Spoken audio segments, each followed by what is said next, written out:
What's up, chat? Welcome back to the Casuals. Today it's just Sammy and me in the studio. Let's go. Why? Why? Good question, man. Apparently it's Zeus's birthday, and when you have your birthday and you're part of the Casual show, you can just take the fucking day off. Like Sattu did it, Zeus did it, Nidhish did it. Nidhish did it. Imagine what a But we tight lead operation. from the front. Exactly. We are there no matter what. And Unless Meg. I have a trip to And go give for work. shout out to Meg. Definitely Meg, bro. Without him, who's going to do the live switching? Who is going to do it? And 2 camera, not 3. Not 3. So the reason Sattu couldn't make it is because Meg said, I don't want to do the third switching. So fuck Sattu. But either way, happy birthday, Zeus. Happy birthday, Zeus. Shout out Pingla. Enjoy your... How old is he now? 26? 27. 27? Yeah. No. He's 26. He's 98 born. But he's in my grade, bro. Yeah, he's 98 born. It's 26. Whatever, bro. It doesn't But matter. Happy birthday, Zeus. He doesn't behave like he's 26. He behaves like he's a 35-year-old man. He does. Mature. He does. Very mature. I mean, it would have been great to have him in studio, but enjoy with your family. This is the least we can do. Exactly. We give people days off on their birthday. And otherwise as well. Okay, we have a few things to get to, including the Boxing Day Test match, India-Australia, Premier League games that just happened, everything besides Liverpool Spurs, which is going to be on in 10 or 15 minutes. Great weekend of Premier League football so far. And then boxing, we had a huge rematch between Usyk and Fury, so Yes, we got to sir. get to that as well at the end. But before that, Sammy, you have some liquor story. The first ever direct flight from Surat to Bangkok ran out of liquor in the middle of the journey. It has been claimed that flyers consumed 15 liters of alcohol worth 1 lakh rupees. 1 lakh rupees. 1.8 lakh rupees. 1.8 lakh rupees. My reading is not. I would not put reading on my resume as a list of skills that I am good at. Clearly, the crew had to announce that they had run out of alcohol before reaching their destination. How insane is that? It was from Surat to... Bangkok. Okay, so that is about 4.5 hours. The good Jews on the flight have done an amazing job coming from a dry state, going straight to Bangkok. On their way to Bangkok only, they've smashed it. That's the dream, bro. But clearly, it shows you that banning alcohol or prohibition makes a difference and keeps people away from alcohol. No means yes.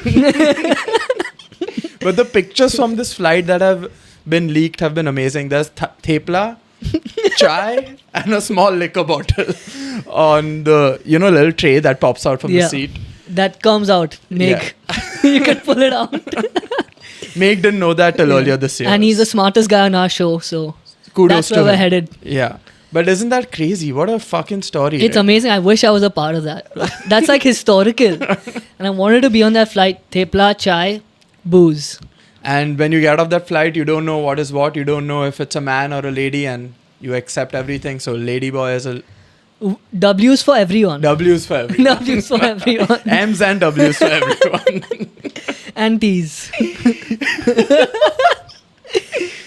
Okay, let's go to cricket. BGT, Boxing Day Test, coming up this 26th, which is Thursday, I believe. Yes. And there are a few stories brewing outside of the pitch that we are going to get to, starting with Virat Kohli and his so-called inappropriate behavior with paparazzi in Australia. Story goes, he gets out of a car, I think he's at the airport, and basically him, his wife Anushka Sharma, and their kid, they get out of the car and these paparazzi are just getting on them and trying to get pictures and stuff. And Virat was a little bit frustrated, not too much. He didn't say Ben Stokes or anything. He just asked that his Kudos wife... to him. Yeah, much respect. He just asked that his wife and his kid not be filmed without permission, which is very fair. Yeah. And the Australian media made a huge deal out of this, saying that the Indian superstar is fiery as usual. They called him a bully. They called him a bully, which makes no sense. So I don't know what's wrong with the Australian media. I don't know what's gotten into them. Seems like they're grasping at crumbs to make the series interesting. I mean, it is interesting. It's 1-1, bro, going into the fourth one. Yeah, exactly. If anything at all, they're giving Kohli fuel to get the best out of him. Yeah. Maybe the Australian media wants that. We need the fuel. We want it. We want it, but maybe it drives TRP for them. Correct. Kohli doing well and Australia getting shat on drives TRP for the Australian media. I don't know what's wrong with them. There was another story going off of this after Virat's entire thing happened. They also got on Ravi Jadeja. There's a press conference, I think 1 or 2 days ago, and Ravi Jadeja answered all the questions in Hindi and only addressed the Indian journalist. And as soon as the Australian journalist tried to ask him a question, he's like, okay, bye, I'm getting late. I have to go and catch a bus. I mean, I don't know what to make of that. It's just... I hope he's playing mind games and just trying to fuck with them. Or maybe he Because- was actually late for the bus. Maybe he was. And I always believe that an athlete should answer in the language that they're most comfortable in. So maybe it was a bit of that too. But if they do that, then we wouldn't have got the Bumrah Siraj moment, bro. What a great Just see point. why, bro. What a great Like, come point. on. Speaking in the language that you're not comfortable with produces great moments, which we'll also get to in the boxing Possibly, thing. Yeah. possibly. I also think this might be... I honestly feel like if they really wanted to answer questions in English, he would have. There are a lot of people on the Indian media team that know how to speak English and they could have interpreted it. And it's not like Ravi Jadeja doesn't know how to speak in English. I've heard multiple interviews of him in English. I think they don't want to answer any of the Aussie media questions because they would be asking hard-hitting questions about Ashwin's retirement at the Gabba. And they want to stay away from those kind of questions. I think that is what is happening. It might have also been what happened. It might have also been related to what happened with Virat Kohli, but who knows? Yeah, Rohit was saying when he was asked, like, "Mujhe marwaoge kya?" Yeah. He's too casual. I can't believe we are saying this, but he's too casual as a captain. I love him. How? Maybe can you not love the him? best for test, I will say it, but T20 and ODI, bro. Thank God you've come Love around it. on that. No, I've always agreed to a certain extent with that point. Maybe not for tests, but the other two formats, sure. Give it. So since Ravi Jadeja had said that he's only going to answer in Hindi, we've decided that this podcast, we're going to do it from this point on in Hindi. ठीक है. We barely managed to speak in English, but let's start. No, from this point. Sorry, from this point. Okay. Hindi. हाँ जी. तो Indian cricket team के बारे में तीसरी news story जो आई थी वो है रोहित शर्मा को अपने घुटने पे चोट लग गई. वो अच्छा. नेट्स में बैटिंग कर रहे थे और उनके घुटने पे चोट लग गई. और ये चोट कितनी खराब है? ये चूत या चोट? ये चोट. मुझे पता नहीं क्योंकि फोटोग्राफ्स लीक हुए थे. What is photograph हिंदी में? पिक्चर नो एक्सेंट डाल दिया मतलब हिंदी हो गया. पिक्चर. हाँ, फोटोग्राफ्स लीक हुए थे कि वो साइड में बैठ के अपने घुटने पे आइस पैक का कोई बैंडेज बांध के बैठे हुए थे.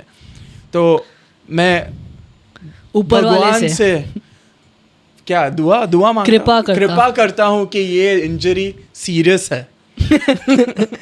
और शायद वो आई कांट डू दिस. मैं खाली बोलना चाहता हूँ कि blessing in disguise. But yeah, I wish, I hope and pray to God, to Bhagwan Ji, that this is a serious injury and he's out for the rest of the test match. And Jurel will come and bat. Jurel comes in bats. Not Padikkal. He's also Not pretty Padikkal, yeah, fucking he bad. sucks, yeah. Because Jurel will come and make 5 to 10 runs more than Rohit, and I think that's a greater contribution. Also, the captaincy will go in Bumrah's hand, and we saw how the team looks under Bumrah's leadership. I have maintained this take since the very beginning. I feel like whenever Rohit Sharma is captaining the Indian Test side, everyone looks a little fatter, everyone looks a little slower. It's his fault. I don't know if it's his fault. I don't know if it's a fault in my eyes, but this is what I think. I don't think that's true at all. But let's see. What are your predictions for this fourth test? I don't know. I think we are going to get smashed in the fourth test. The conditions are a little favorable to us at the MCG because it spins a little more. It would have been amazing to have Ashwin in this test. But clearly he's decided to hang up his boots and say goodbye, which is also, I think, pretty shady how it all went down and how he's decided to retire. Clearly something is amiss in the backroom staff, in the squad. I don't think Ashwin was too happy with being dropped in the last test. And yeah, it just seems like something's amiss. Reports are flying all over the place about how things are going to drastically change within the test squad after this series. So yeah, I just think with Ashwin retiring, with how the last 2 test matches have looked, and things being kind of wrong in the back room, I think we are going to lose this test. Damn.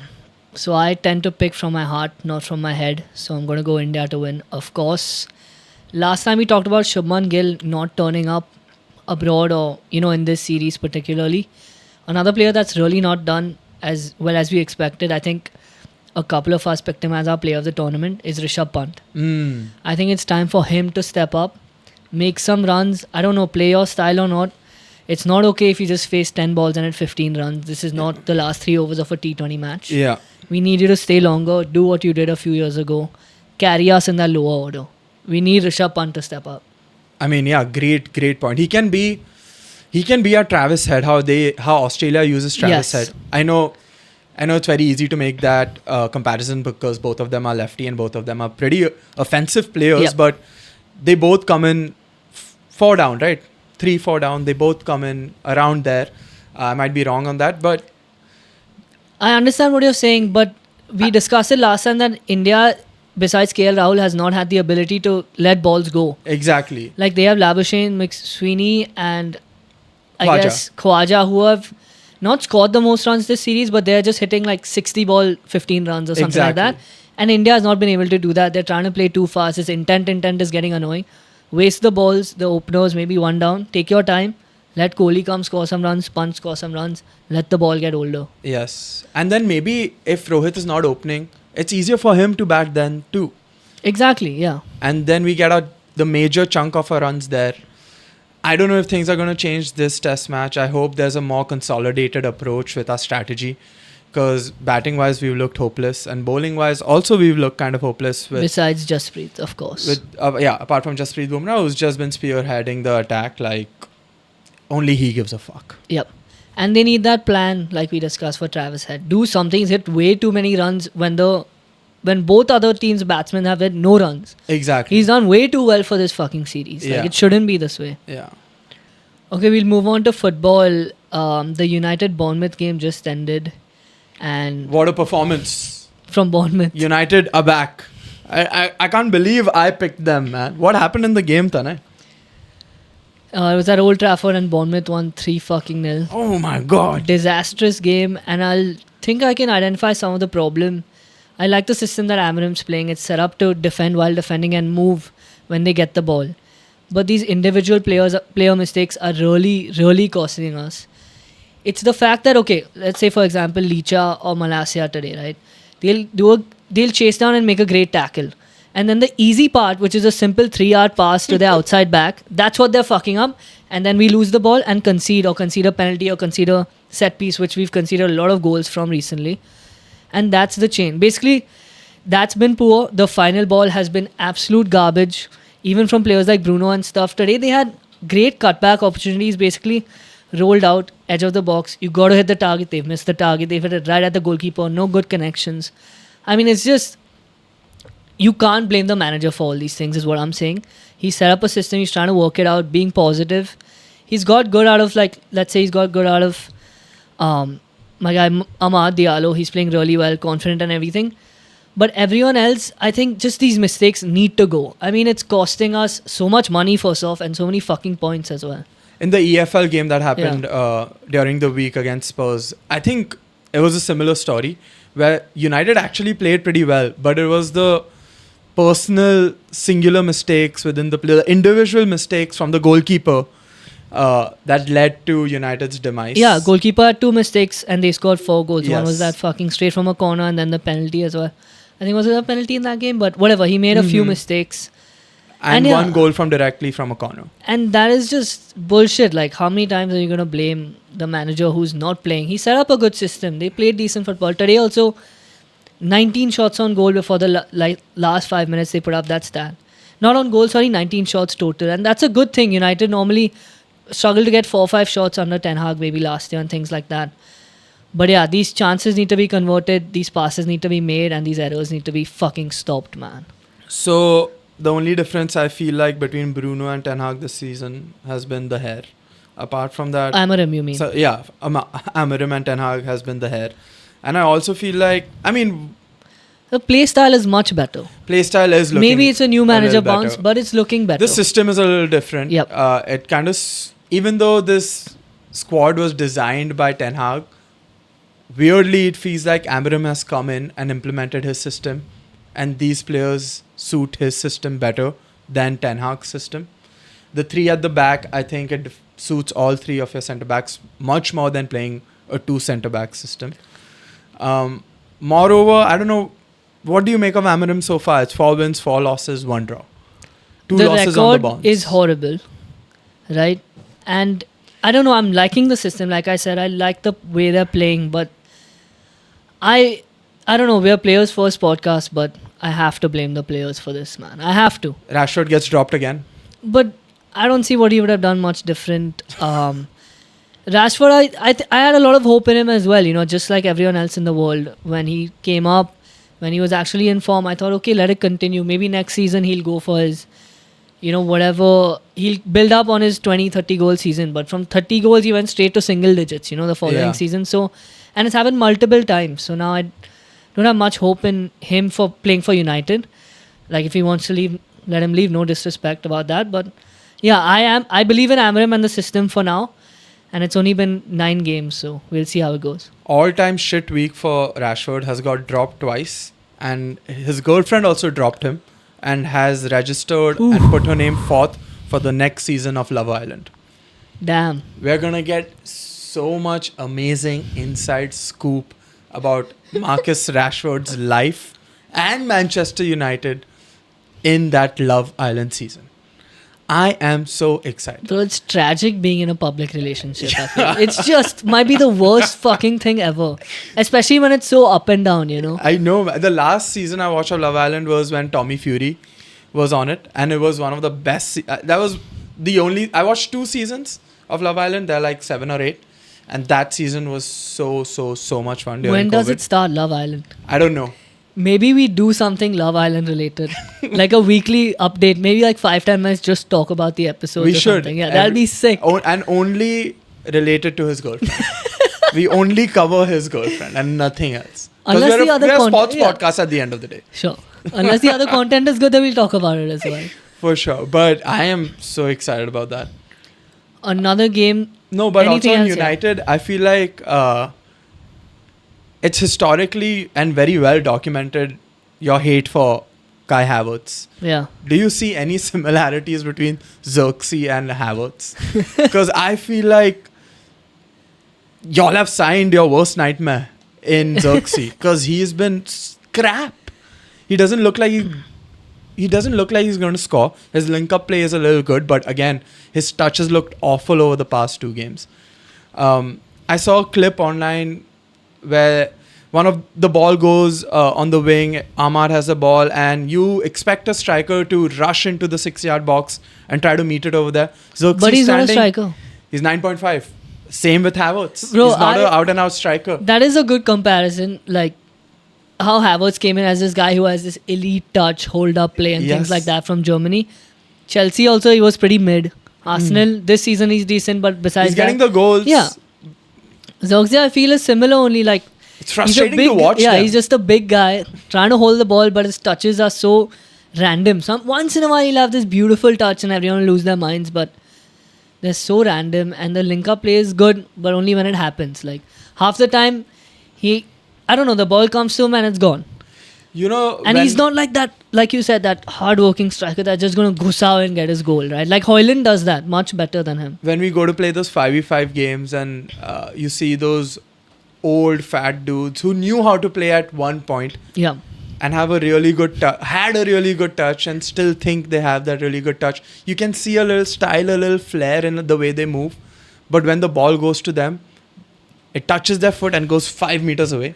That's exactly And what... then they can't move and get And then it. they can't move and get it. That's exactly what Xerxes reminds me of. And a little bit of Havertz in him where he doesn't have that striker's mentality No. to go after the ball or really connect it, or, you know, that brute force that... Like a Liam Delap. And Højlund, I would say, in Or the same Højlund. fucking squad, right? Yeah, or Højlund. Yeah, I mean, we'll see how it plays out. Yeah. But yeah, good comparison actually. Another game that just ended was Everton versus Chelsea, 0-0. Happy birthday, ZS. What a gift. Shout out. Nick Jackson, I believe, gave him a couple of good gifts. It's Nick Jackson. Big story. And we were complimenting the shit out of him in the last episode. But this game week against Everton, he missed 2 easy chances, like you said, in the first half. Last game week, though, Tim Sherwood, Class A number 1 idiot, said something very funny about him. Something pretty stupid, IMO. He said that at times, he looks like, referring to Jackson, someone playing in Soccer Aid who's not a footballer. Look at this chance, referring to Jackson's miss from 6 yards against Brentford.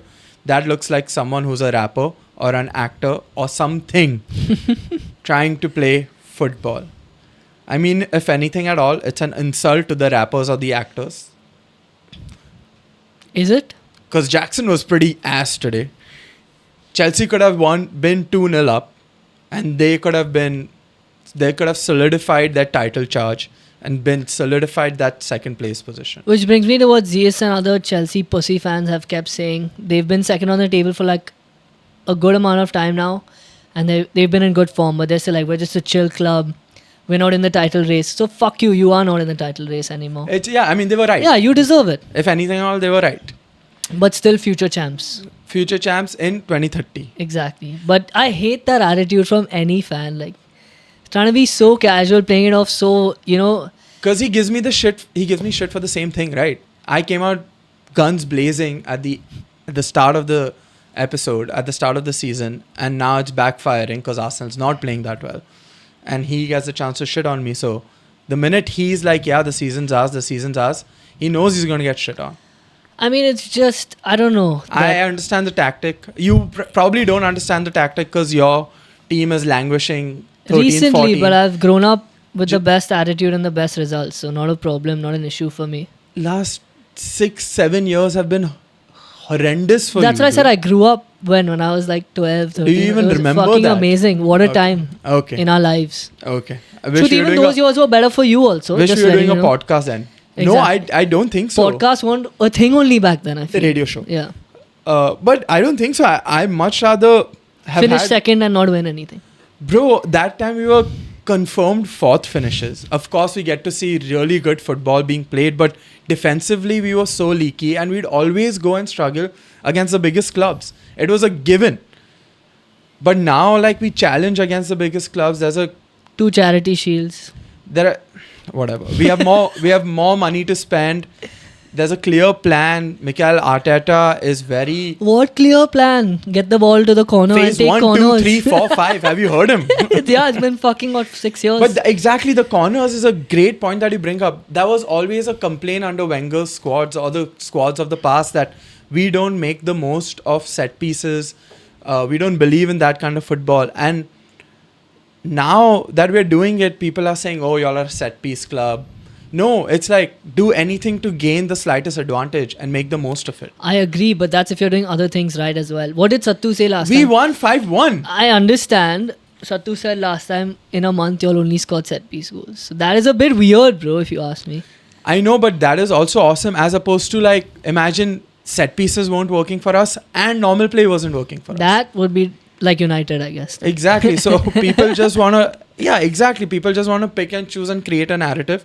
I mean, it's amazing. There's like plan A and then there's a contingency plan, which is a set pieces. And right now... Set pieces is the plan A. Yeah. Yeah.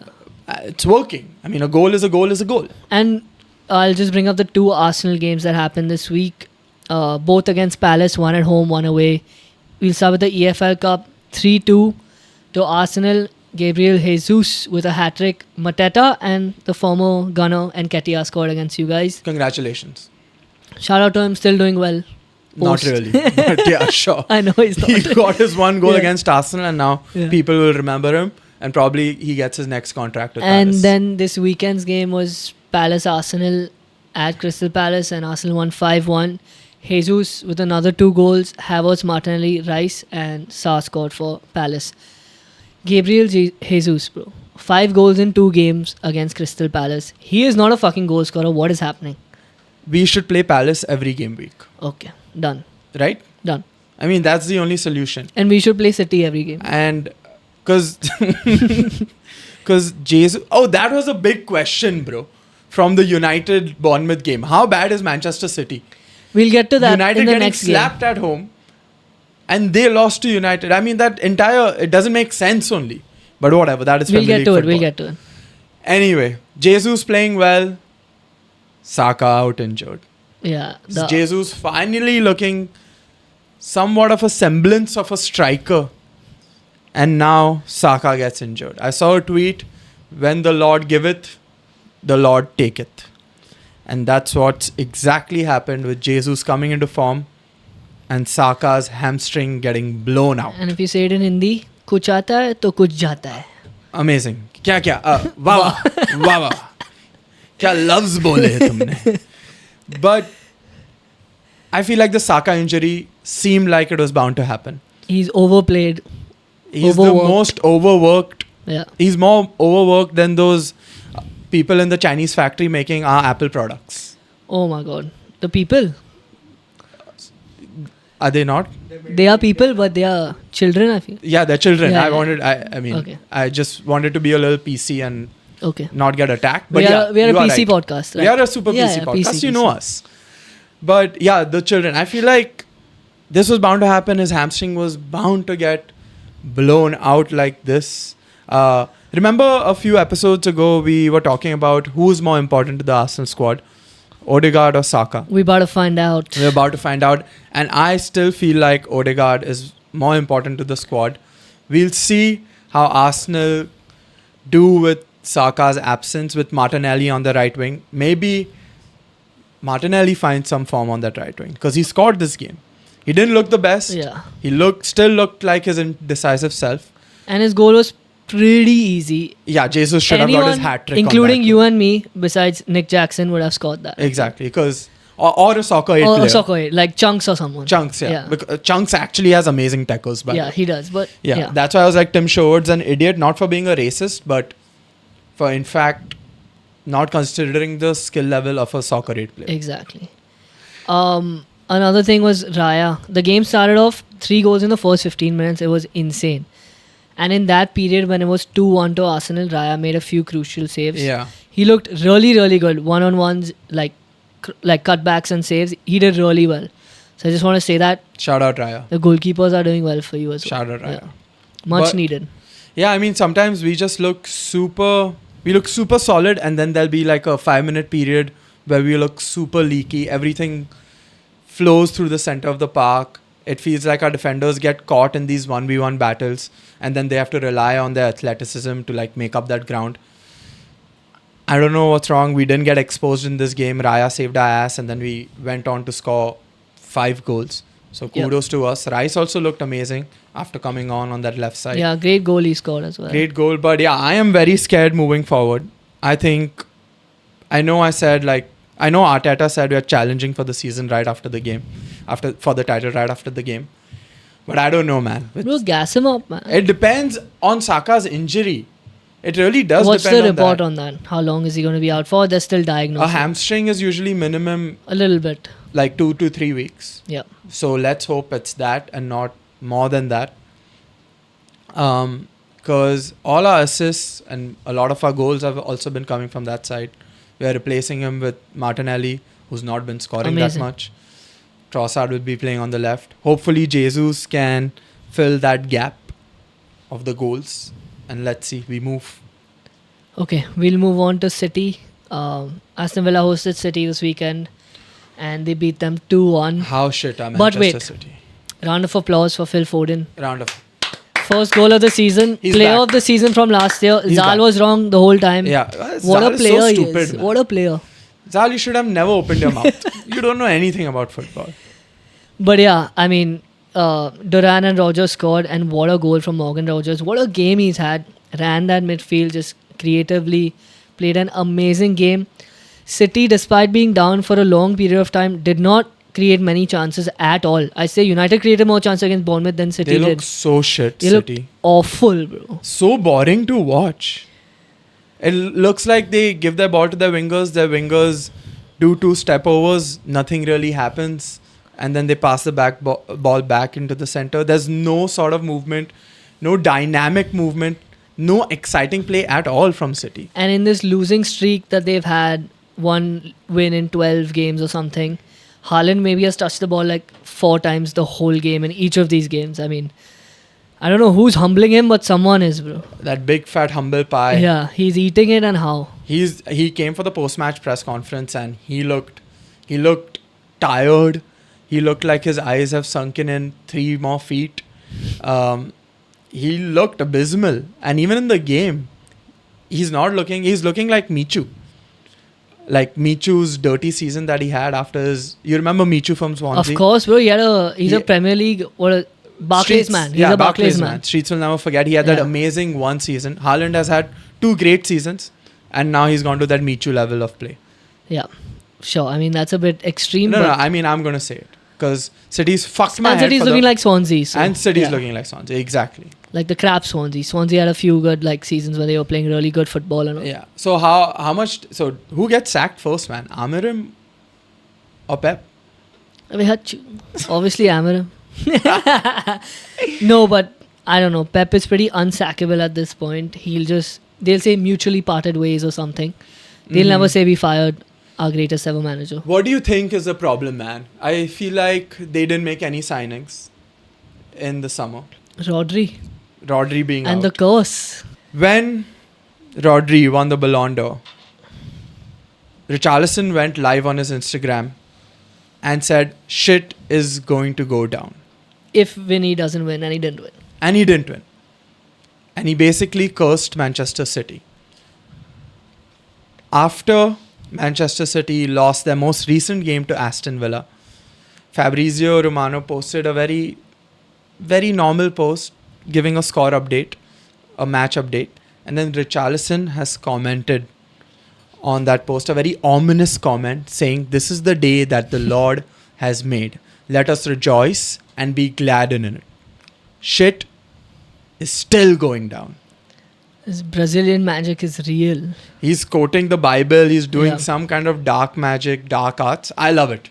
Yeah. We have been doing this confusing debate for the past 10 minutes on what is wrong with City. Liverpool just scored. This is wrong with City. Oh, shit. 1-0 Liverpool, 22nd minute.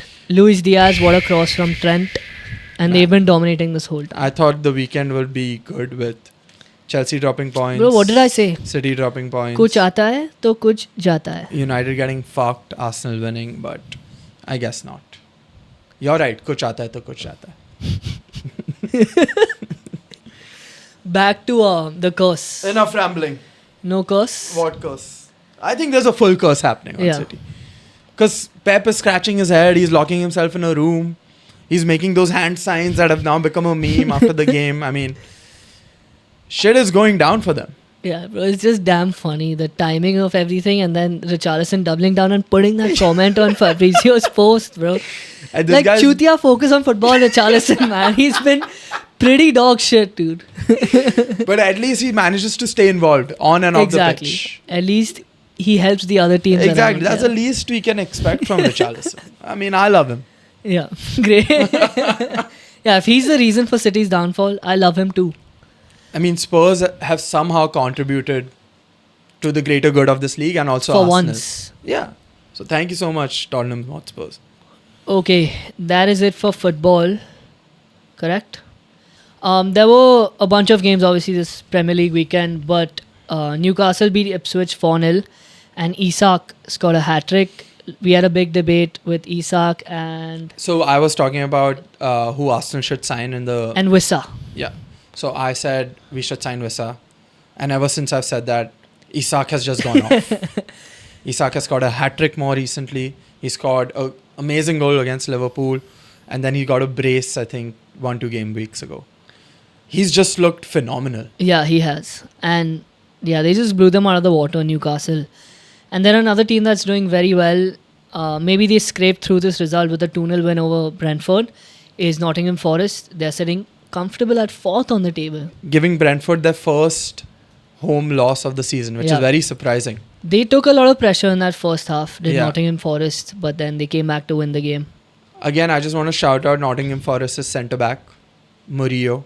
Okay. He's dressed like one of those OG footballers wearing those 3/4 shorts, no holes in his socks, just brute force. He's come to bang, bro. He fully looks like he's come to bang, to kill someone. He reminds me of Alex from Chelsea. Yeah. I was going to say David Luiz first, but yeah, Alex is a better example. Dude, that look is so Like good a Daniel Aggo. Yes. Shorts are hanging till below the knees. Doesn't give a fuck about how he looks. Has the shortest hair ever. Just blows anyone who comes close to him. He just blows him away, bro. And then whenever he gets the ball, it's just straight driving forward in one line. I just love to watch him play. And this Nottingham Forest team seems so solid and so professionally well run. Like everyone knows exactly what to do. No one seems like they're shining too bright. It just feels like this very well-oiled machine working together. And we love to see a so-called lower half team or a bottom team do so well in a league where teams like United, Arsenal and City spend hundreds of millions. Chelsea as well. Nottingham is a smaller club, but they've spent hundreds of millions. In the past 2 seasons? Yes. Like hundreds of millions? Yes. Okay. Their owner's crazy. So and fuck Nottingham Forest. No, I take everything back. They've put in a lot of money in their squad. Yeah. So. And I remember when Everton did, they were shit and got a ban for it. But that's just our Everton, you know. We'll move on to the big heavyweights. Boxing match that happened this Sunday morning at 4 a.m. I don't know if a lot of people woke up to see that. I was up, but I didn't watch it. I did watch the highlights. But it was the rematch between Oleksandr Usyk and Tyson Fury, arguably 2 of the best heavyweights of this era. And Usyk won the rematch once again, 116 to 112, which means he won 8 rounds to 4. I believe the judges favored him a little too much. I thought it was a closer fight and it should have been 7 rounds to 5. Like Tyson Fury said, he got a Christmas present. There's a little Christmas vibe to the decision. Yeah. Speaking of Christmas, Tyson Fury walked out to Mariah Carey's I Don't Want a Lot for Christmas. And he was wearing like red and red, dressed as Santa, and his big beard, which he just barely managed to have. There was a huge controversy about that beard. So the Usyk team pointed out that Fury has a long beard. Usually in boxing, long beards are not allowed because it cushions the impact from a punch. Correct. But the Saudi Boxing Commission measured it and it passed the test of being just long enough to be legal. That's what I say a lot of things about on my body too, just long enough to be okay. But yeah, Tyson Fury, I feel like pulled out all the stops to win this fight and he couldn't, growing his beard out, not talking to his wife for 3 months. And he fought that way as well in the first fight. He was doing a lot of showboating like he normally does. Like we know him for, like putting his tongue out, hands behind the back. Yeah. Things like that. But I just want to say so much respect to this fucking Usyk, bro. What a fighter and what a guy.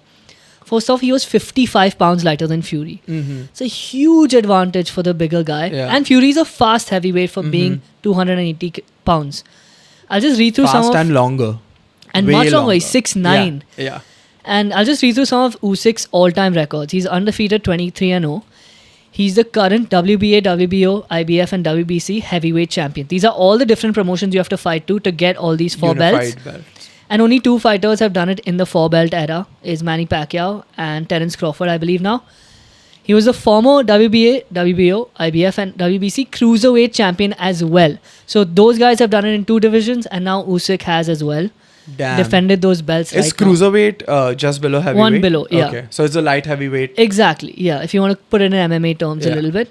But this is insane because the jump from light heavyweight to heavyweight, let's say in MMA, is the hardest jump because it goes from a 205 limit to a 265 limit. Boxing is even more. This motherfucker weighed in at 280. Oh my god. And Usyk is going... And in MMA, you still have a lot of weapons. Boxing is the hardest thing because everyone's focused on only one skill. Yeah. Right, it's hard to defend and attack at the same time. I don't know how to explain it. I'm not a boxer, but that's the logical thing. But also, what Fury does very well is as soon as he feels like some pressure coming onto him, he leans on you. Pulls, all his body weight on the fighter. And Usyk is a smaller guy. Exactly, and he used that really well against Deontay because Deontay is also like 230, 240 max. And Fury obviously 280s. More records for Usyk, 2012 Olympic gold medalist. 335 and 15 as an amateur. He's never been knocked down And he's a great Damn. guy. Yeah, I'll just tell you this example. He has this saying, right? He's from Ukraine. His English is not the best. Just ask me how I'm feeling today. Mr. Usyk, how are you feeling? I'm very feel. So that's become his trademark reply to that question. And they had a sick moment last time when Ronaldo was at their first fight in Riyadh.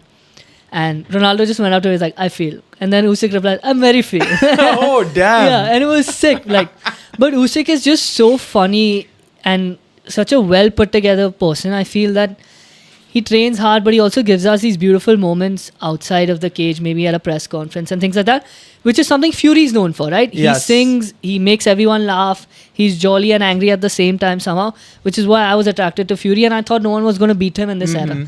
But twice for a smaller man to do it, hats off, bro. I don't know what to say about Oleksandr Usyk. So before the fight, a lot had been made of Fury's comments. I haven't spoken a word to my wife 3 months prior to the fight. Because he was training so hard, he was being so serious about and this then fight. right after the fight, they asked Usyk, what did you do special to win this fight? And he said, I don't know. I just trained with my wife. And yeah, like a reporter had asked him once, do you feel like a lion in there? He's like, no, bro, I'm a rabbit. Just He looks for like a vibes, rabbit. yeah. That's why. He looks exactly That's like a why he rabbit. said it. And yeah, I mean, hats off to Fury. He performed much better in this fight compared to the last one. Yeah. And he did what he said he was going to do, not play around and go for the win. Went for it. It's tough just in heavyweights to just go all guns blazing. You might look like a fucking idiot. Yeah. And I wouldn't be too surprised if, like I said, the fight was much closer than what the judges scored it, in my opinion. For a casual, it seems like Usyk has come out of nowhere. Because for the longest time, I wanted to see Joshua Fury fight. That might just happen, right? Now it'll happen They because both lost. This guy, Joshua lost to Dubois, like we talked about a few Joshua months also ago. lost to Usyk. Usyk twice, and now Fury's lost to Usyk twice. So we need Joshua versus Fury Make at that Wembley. happen. Yes, that would be Finished. sick. And I know it's about 5-6 years after we wanted to see it. They're a little older, little slower maybe, but I don't know. Heavyweights, go and bang it out. That's the fight of the fucking, I don't know, of the decade maybe in heavyweight boxing. Yeah, because the Usyk question is done now Yeah. with either of them, with either of the big names. Exactly. That a casual boxing fan knows. Like, we know Joshua, we know Fury.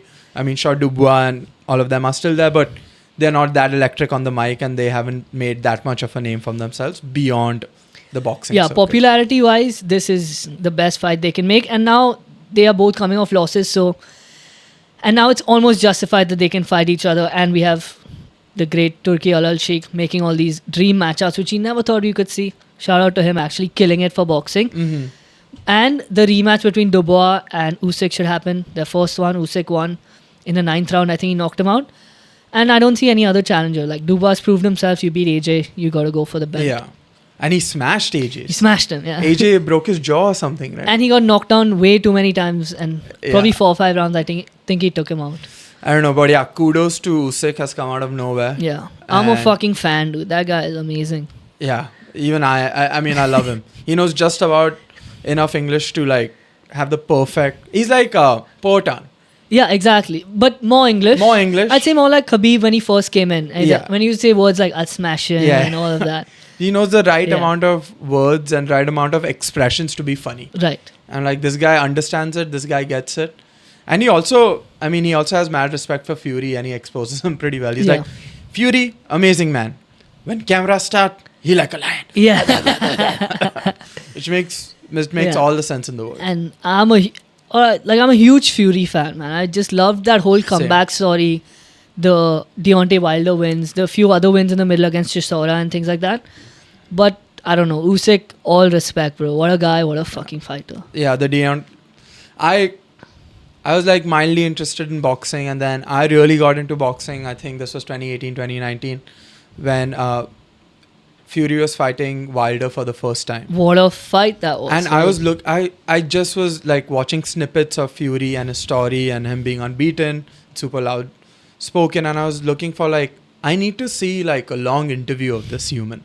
Like I need to see what the actual backstory is. And then he went on Rogan, and that was the first Rogan episode I heard, and then Rogan got Wilder right after that. And that entire back and forth was amazing. Yeah, and great what Fury's done for himself since he's come back, because he was gone, bro. He was way overweight. alcoholic. I'm sure he was on a few Depressed, drugs, and everything, yeah. now he's back. He's won a few, and he's lost a How couple much now. money did he make? So Tyson Fury out of this fight made $76 million. Only. Yeah, and Usyk made. He I should do think MMA, bro. Usyk made 114 million. And how much has? What are the rumors that Jones has agreed to for his next fight against Aspinall? So this is big money in MMA, and they're saying 20 to 30 million to fight John Jones, who is the greatest of all time in MMA, to fight another heavyweight champion in his division. I mean, John Jones, leave MMA, get out of that contract, somehow you can't. force yourself into the boxing conversation and make that bag, bro. John Jones and Ngannou in boxing. That's But what. it's impossible to get out. Second goal. It Fuck, is bro. impossible. McAllister. I'm just going to finish this thought. Yeah. It is impossible to get out of those UFC contracts that you've signed unless you pay them a lot of money to get out of it. And I don't see that happening at all. Yeah. And if John is happy with 20, 30 million, who are we to fucking Who are complain? we? We're getting the fight we want, so we We're shut the the fuck up casuals. and watch. Yes, we have been begging for the Aspinall Yes. Jones fight. We so need, you're yeah, so right. we can't play both sides, no. We can't. I'm just saying, it is what it is. It is kind of sad, but it is what it is. Because a guy, I mean, an elite athlete of that skill and that level should make all the money in the world. Might be the worst human on the planet, but is a great fighter. That's a stretch, but sure. One off. But is a great fighter. Yeah. Okay, cool. Anything else? Yeah, like Sammy said, 35th minute, Liverpool are up 2-0. Alexis McAllister with a header. And yeah, that's about it for this episode. Thank you guys for checking us out. Like and subscribe. Bye. Omega.